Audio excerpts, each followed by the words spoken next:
Of India में इस ताल्लुक को लेकर 2015 में आया सर, जुलाई या कुछ महीने में आता है सर। तो इसके फौरन बाद 2015 जून ऑफ 2015 में एक कैनरा बैंक का पोजीशन नोटिस इश्यू होती है। This is a notice, this is called position notice of immovable property. तो उस वक्त मैं वो जिम्मेदारी में था वफ की। फौरी तौर पर ये paper cutting times of India से हमें हासिल हुई। इसमें शहर मैसूर में उस वक्त भी गलाटा हुआ। इसमें क्योंकि बहुत तमाम ट्रस्टीज के नाम थे, इसमें मैं रिजाइन किया था, उसके बावजूद मेरा नाम था। और ये बैंक को इत्तला देना चाहिए था, उनका फर्ज बनता है कि जैसा एक ट्रस्टी रिजाइन करता है या एक ट्रस्टी इंतकाल करते हैं, उनको इत्तला देना चाहिए कि ट्रस्टी अब हमारे पास नहीं है। ये उनकी एक बाउंडेड रिस्पॉन्सिबिलिटी होती है। लेकिन आज भी, आज के नोटिस में भी 4 मरहूमीन हैं और 2 अहबाब जो मैं और अकबर सईद साहब रिजाइन किए हैं, हमारा अपना नाम भी इसमें अभी भी दाखिल है। This is his obligation, his responsibility to inform the bankers कि हमने रिजाइन किया है। तो ये नोटिस आने के बाद हमारे नाराजगी से जो रिजाइनेशन दिए सर, इस दौरान 6 महीने का वक्त जो था, तो आप आवाम तक बात की नहीं लाए। सवाल है सर, पेपर की कटिंग और आपकी रिजाइनेशन में नहीं, आप डेट्स कंफ्यूज कर रहे हैं। दिसंबर 2014 में मैं चार्ज लिया, 2015 में आया। वही सर, 6 मंथ्स लेटर आया। वही सर, 6 मंथ्स अर्लियर नहीं आया। ये 6 महीने में आपका रिजाइनेशन लोगों के सामने नहीं आया था ना, ये बात आज सर मैं जो रिजाइन किया था, एक प्राइवेट ट्रस्ट की तरफ से रिजाइन किया था। इसे वक्फ को इसका जुड़ाव है, इसका हमें इल्म नहीं था, इसका इल्म नहीं था।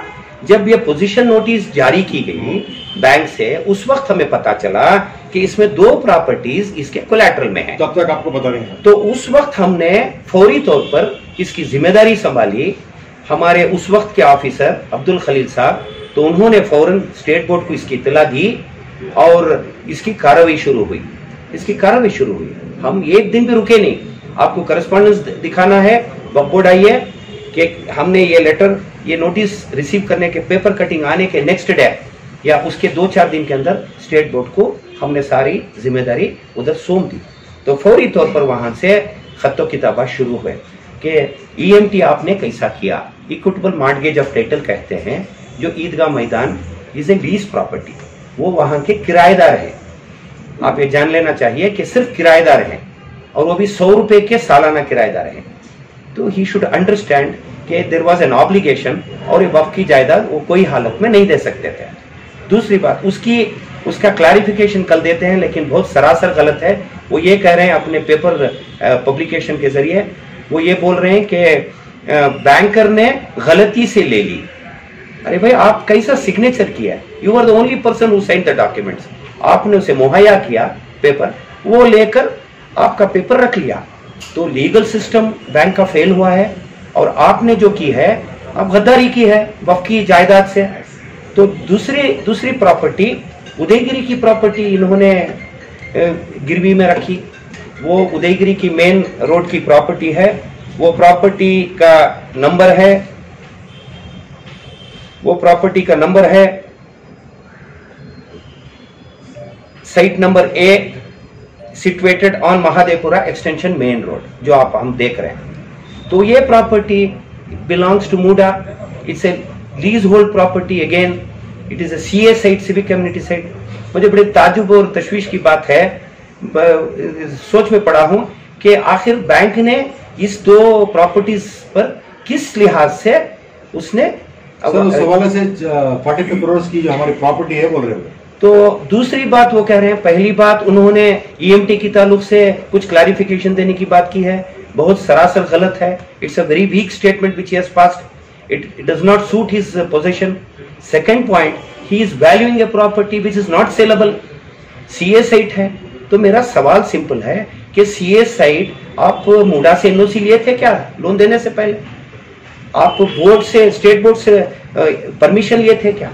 आप स्टेट बोर्ड से ईदगाह मैदान जब दिए, गिरवी रखा, उस वक्त आप लेना चाहिए था एनओसी, और आप सेकंड एनओसी मूडा से लेना चाहिए था। अब 2 एनओसीज नहीं प्रोवाइड किए हैं बैंक को।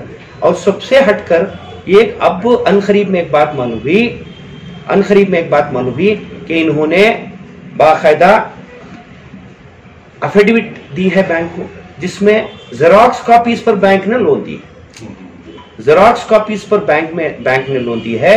और वो कहते हैं अपनी एफिडेविट में, वो एफिडेविट हमारे हालिया एमएलए तनवीर सेठ साहब के पास है, उसके कॉपीज शायद अब तक मीडिया के सामने ऑलरेडी आ चुके हैं। उसमें वो कहते हैं कि I solemnly affirm on oath that I lost these, I misplace these documents in transit. मेरी ऑफिस शिफ्ट होते वक्त मैंने खो लिया ओरिजिनल्स।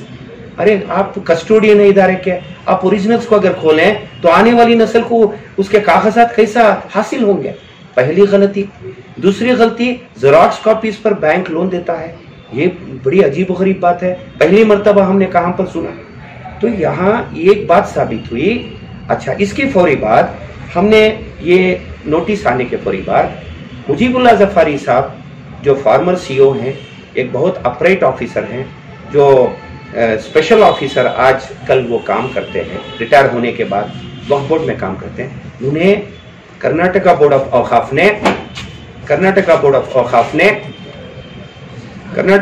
औकाफ ने उन्हें अपॉइंट किया as an administrator for both अंडेशा वली मकान एंड फॉर ईदगाह। ये दो बहुत कॉम्प्लिकेटेड प्रॉपर्टीज जो गिरवी की शक्ल में रखे गए हैं, इसलिए इसे एक जिंदा करने के लिए, सारे मामले की को ताकत देने के लिए, हिफाजत के लिए मुजीबुल्लाह जफारी साहब को अपॉइंट किया गया।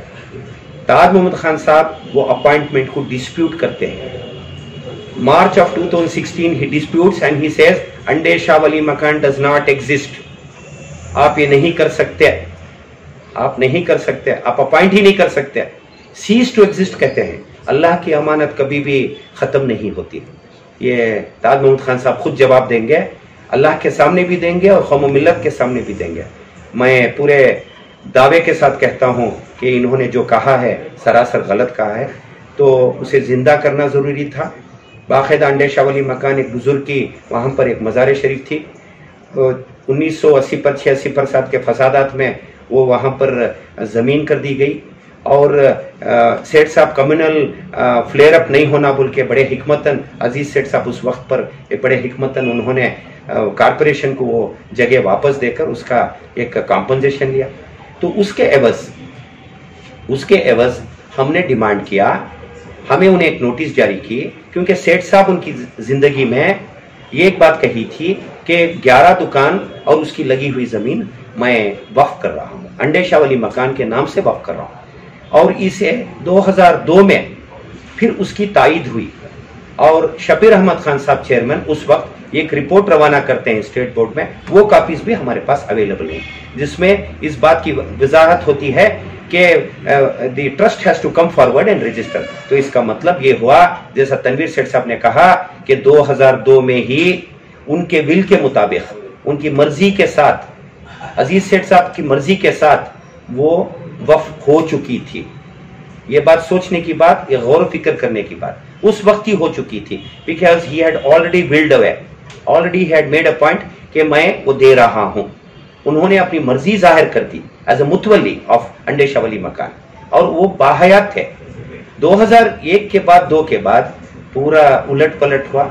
2016 में जब उन्हें नोटिस दी गई कि आपने ईएमटी की है, किस हिसाब से की, तो उन्होंने कहा कि मैं सिर्फ बिल्डिंग दिया हूं। अरे वक्फ की अमलाक पर जब बिल्डिंग बनती है, वो बिल्डिंग भी वक्फ हो जाती है।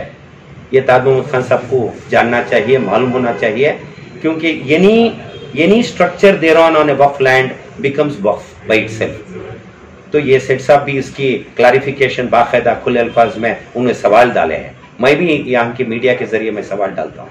मैं पूरी जिम्मेदारी के साथ ये बातें कर रहा हूँ, क्योंकि ये कौम मिल्लत का मामला है। हम दुनिया वालों को भी, हमारे भाइयों बहनों को भी इसके मालूमात देना है, इसमें कोई सियासत नहीं है।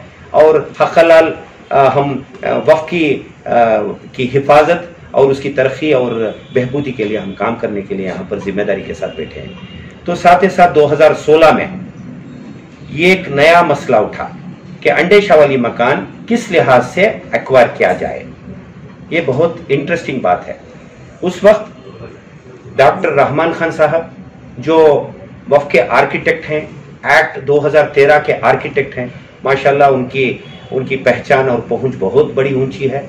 वो मोहम्मद यूसुफ साहब, रियाज खान साहब, उस वक्त के मेंबर्स जून 2016 की बोर्ड मीटिंग में ये तय पाया, ये नतीजे को पहुंचे कि जमीन के एवज जमीन ली जाए या नहीं तो इस जगह जो आरएमसी सर्कल में 1 एकड़ 4 गुंठा थी उसकी रकम जो गाइडेंस वैल्यू के तहत होती है वो 24 करोड़ 25 हजार रुपए होती है, वो अदा करें या नहीं तो जमीन के एवज जमीन दे दिलवाएं। This was then there is a show cause notice issued by the state board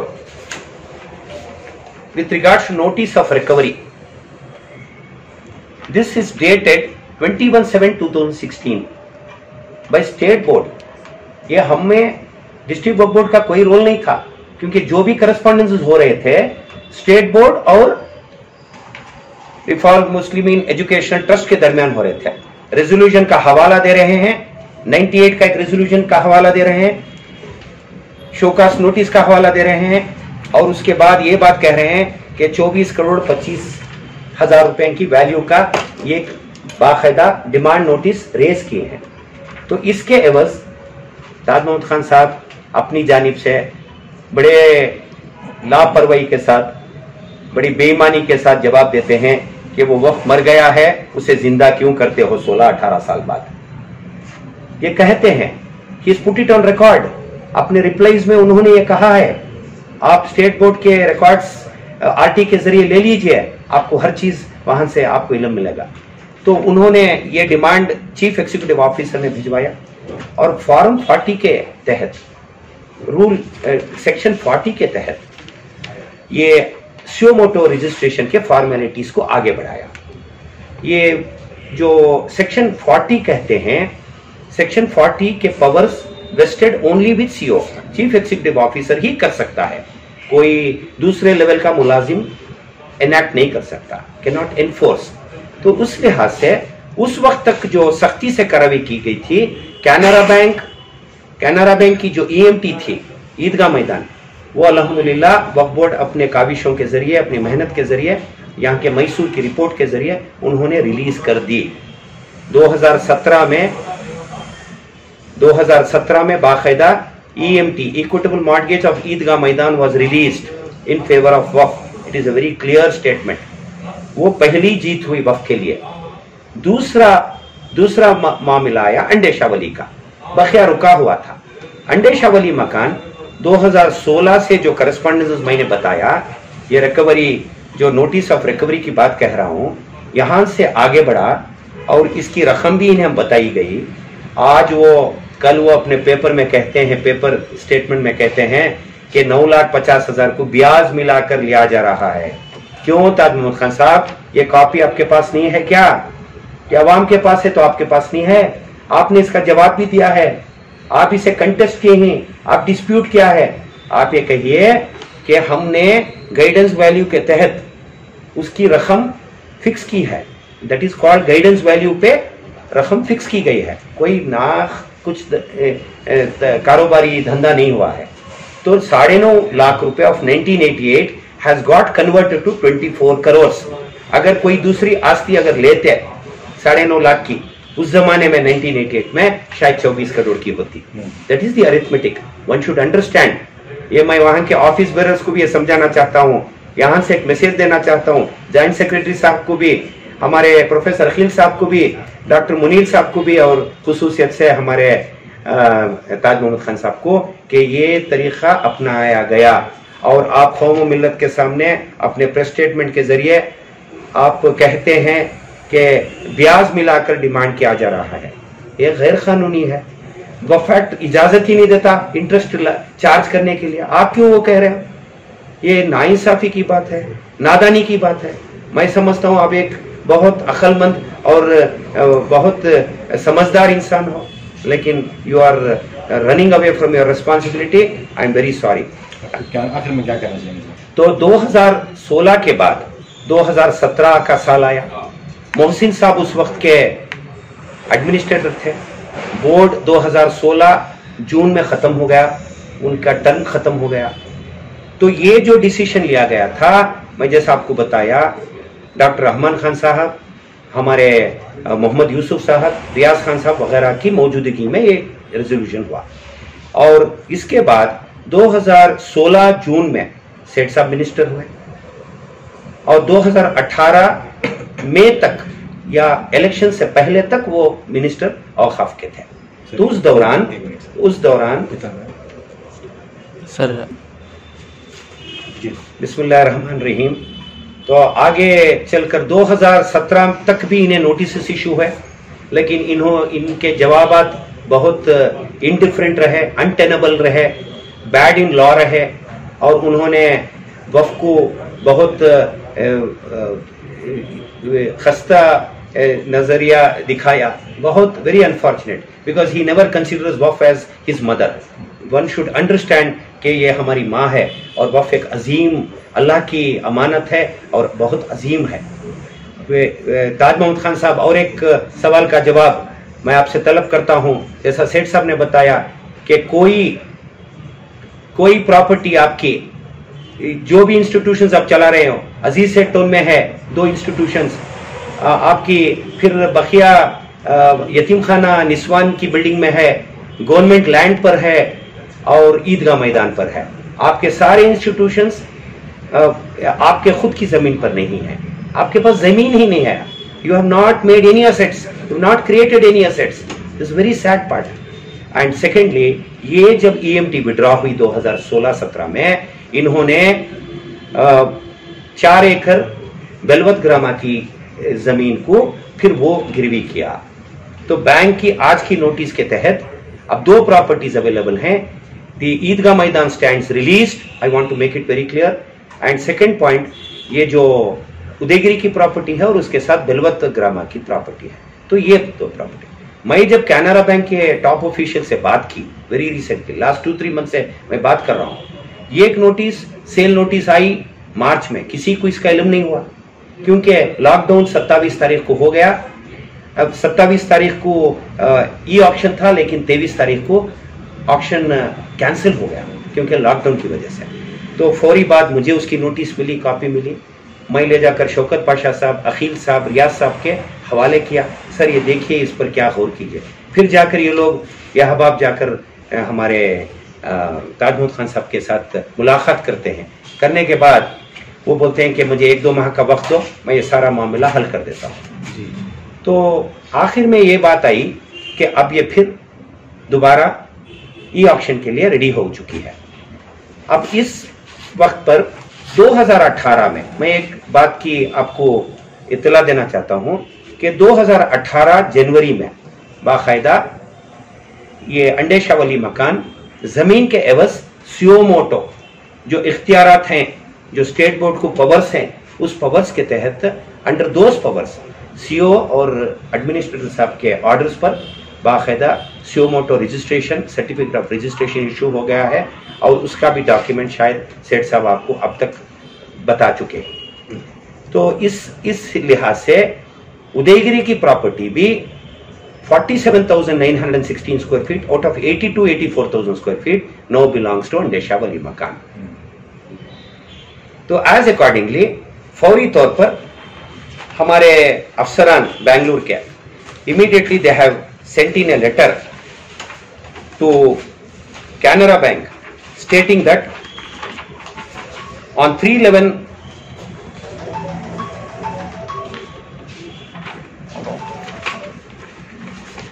has been sent to Canara Bank stating that ये उदयगिरी की प्रॉपर्टी भी आप गिरवी नहीं कर सकते, आप वो भी रिलीज करवा दीजिए। That information has already been sent to Canara Bank. Now Canara Bank is in a fix. We have to see what action it will initiate और we only time will say. अब रही बात अदा करने की बात, मैं समझता हूँ कि इदारे की जिम्मेदारी बनती है। अब जो इन्होंने कोलैटरल्स दी है वो सारे वीक कोलैटरल्स हैं और एक बात का हमें इल्म भी है कि कैनरा बैंक के ऑफिशियल के ज़बानी मुझे मालूम हुआ कि बेलवत ग्रामा की जो प्रॉपर्टी है, जो कोलैटरल दी गई थी, वहाँ पर भी एक लेआउट बनाया गया है और ABCDEFGH को साइट्स सेल किए गए हैं और वो एक नया मसला आया है कि वो बायर्स जो हैं वो जाकर कैनरा बैंक को अप्रोच किए हैं कि ये कैसा सर, ये आपका नाम है, हमें बेचा गया है, एडवांसेस हमने दे चुके हैं। तो this point also I think Taj Mahmood Khan साहब हैज टू आंसर, क्योंकि एक और वहाँ के कैनरा बैंक के जिम्मेदारान ने एक बात बताई कि prosecution is being initiated against him, FIR will be filed, बोल के दीज आर हिज वर्ड्स। ये मैं नहीं कह रहा हूँ, मैं हाइपोथेटिकली नहीं बात कर रहा हूँ, जो वहाँ के एक बहुत बड़े जिम्मेदार ने कहा कि ये भी हम गिरवी लेने के बाद भी ये this has been sold in the market through a layout formation. तो ये बात उनकी जिम्मे बनती है, लेकिन मैं आप तमाम के सामने इतला के लिए ये बात रख रहा हूँ। तो अब सवाल ये है कि 6 ट्रस्टियान हैं, 6 ट्रस्टियान जो बचे हैं, कल मालूम हुआ कि सदर मोहतरम प्रोफेसर रियाज अहमद साहब बड़े अफसोस के साथ, बड़े दुख के साथ, बड़े गम के साथ उन्होंने ये बात को रखी और उन्होंने सारे बातों का खुलासा किया है कि ये वाहिद उनके सिग्नेचर पर लोन लिया गया था और उसके जिम्मेदार सिर्फ ताज महमूद खान साहब हैं। ये सदर साहब का स्टेटमेंट है, मैं भी वो स्टेटमेंट को एंडोर्स करता हूँ। I also endorse his statement and as accordingly ये बात शौकत पाशा साहब ने कहा है। और साथ ही साथ मैं मीडिया को मुबारकी पेश करता हूँ, शुक्रिया अदा करता हूँ कि आप लोग ने जाकर ये बहुत जिम्मेदारान को 3 अहम ऑफिस बेयर्स तक पहुंचकर आप उनसे भी जो इंफॉर्मेशन कलेक्ट किया है, बहुत ज़रूरी था और वक्ती था। अल्हम्दुलिल्लाह आपने बहुत अच्छा काम किया है, वरना ये बातें अगर मैं कहता तो वो छुटलाते कल। आज उन्होंने पहले कह दिया है, मैं उसकी क्लियर कट वजाहत कर रहा हूँ कि क्या हुआ है क्या नहीं हुआ है। उनका बोलना और मेरा बोलना एक ही है। तो because I was also one of the trustees and जो लोग शहर मैसूर में कह रहे हैं कि आरिफ मेकरी भी एक सिग्नेटरी थे या रियाज अहमद साहब भी सिग्नेटरी थे, ये सरासर गलत है। आप कैनरा बैंक जाइए, वहाँ के पेपर्स कलेक्ट कीजिए, आपके पास अगर कोई कुछ सबूत है, अगर हम कुछ किए हैं, अगर हम कोई लोन पेपर्स पे साइन किए हैं, आप उसकी सजा हमें दीजिए, वरना सारी जिम्मेदारी एक वाहिद सेक्रेटरी साहब ताज महमूद खान साहब पर आयद होती है। मैं समझता हूं कि ये मीडिया के जरिए काफ़ी सफाई पेश हुई है और मैं वफ़ को जोड़कर, वफ़ की इमलाक को जोड़कर, और ये जो पेपर वर्क हुआ, मैं फिर से वजाहत करता हूं, जो पेपर वर्क वक्फ बोर्ड में हुआ, ये सारा पेपर वर्क स्टेट बोर्ड के स्टेट लेवल में हुआ। ये बाकायदा आप लोग को मालूम होना चाहिए कि डिस्ट्रिक्ट एडवाइजरी कमेटी को बहुत लिमिटेड रोल था और जो भी हुआ सेठ साहब की वजारत के दौर में हुआ। अल्हम्दुलिल्लाह 2016 जून में जब वो मिनिस्टर बने और मार्च ऑफ 2018 तक रहे, इलेक्शंस अनाउंस होने तक, तो उस दौरान अल्हम्दुलिल्लाह ये 2 काम हुए, एक प्रॉपर्टी रजिस्टर हुई और एक दूसरी प्रॉपर्टी रिलीज हुई। मैं आपके जरिए हमारे बरादराने मिल्लत को, बहनों को, अजीज़ों को, तमाम को आप जो फ़िक्र ज़ाहिर किए हैं, मैं बहुत उसका शुक्रगुजार और मशकूर हूँ, क्योंकि आप वफ़ की अमलाक के ताल्लुक़ से जो बड़ी गहरी ताल्लुक़ रखना चाहते हो और मालूमात लेना चाहते हो, उसके आप हकदार हो और मैं एक ज़िम्मेदार होते हुए मैं उसकी वजाहत अल्लाह को हाजिर नाजिर रखते हुए मैंने आप तमाम को इस मीडिया के जरिए रखा है। के पास से जो रकम दिलाई थी वो रकम अदा हो गई क्या सर? हाँ, मैंने पूछा था, वो आउट ऑफ बुक्स बोल सकता हूँ। मेरी रकम 2014 में इनके स्टेटमेंट के लिहाज say that is not required.